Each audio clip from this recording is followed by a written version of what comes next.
Hey everyone, and welcome back to our wonderful, ever-evolving world. Today I'm coming at you with a bit of a different kind of video. For those of you who don't know, the way that this series works is that every episode I code a new feature into the game. Today though, I won't be focusing on what's been added, but instead we are going to develop the island and build a town on it, something that I've wanted to do since we found the island on the very first episode. And you know what? I think I've found the perfect place to start. Basically, I found a slightly less perfect place to start.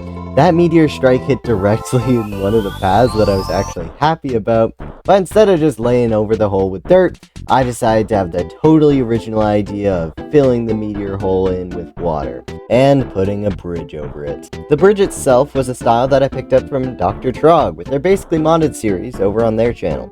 Pretty much it is just a bunch of wood slabs, stairs, and trapdoors thrown together in a rough bridge shape to create a pretty nice looking rope bridge. But now we move on to the progress that I've made on stream. Because on stream I occasionally play on this world to both code in the new features or just do some building.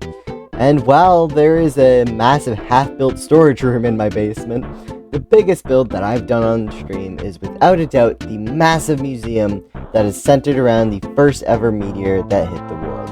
On stream I built the outer shell and the floor, but I still needed to make a viewing platform to look at this incredible 3x3 cube of obsidian. So I gathered all the glass that I had lying around and got to work. And after making a viewing platform, I safely preserved and moved the first two mushroom trees to ever be affected by a meteor blast. And after creating their display platforms, I only had one final touch to add to the museum. And with the museum done, I was ready to start finally filling the island out. For this portion, I used my patented building method, the Urge method, which surprisingly isn't an acronym. Here's how it goes. You whip out your wood and start with some pillarage, then you swap over to your main block and make some wallerage.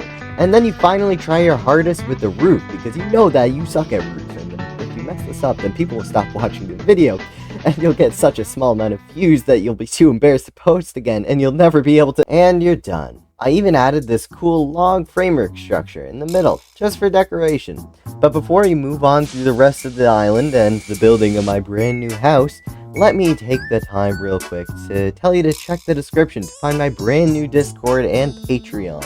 Seeing as YouTube doesn't like me and my 200 subscribers, Patreon is a good way to support the channel. In the Discord, you can talk to me and other fans of my content. But keeping the advertising short, let's keep going with the video. And keeping going with the video involves the second part of the island.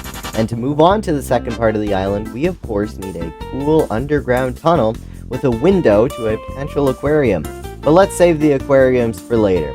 Instead, it was time to get to work on the development of the west side of the island, which, although I was still using the same Urge method, I decided it would have some fancier designs. Like this house, which was kind of weird shaped, and this other one, which was also kind of wackily shaped. Or my house, which is a massive mansion consisting of a huge main area, way more balconies than one person needs, a pathway that is above a small pool of water for some pet fishes, and of course a wizard's tower for a frickin' bedroom. But honestly, with a couple more touch-ups to the houses, we suddenly have ourselves a pretty good looking island. And although it is not the best looking that it could be, I definitely could have used way more building techniques and made each house look individually better, I am still happy with my cozy little island village. I'll definitely move some villagers in here at some point, and that aquarium definitely still needs to be built. But for now, everything that needs to be built has been built.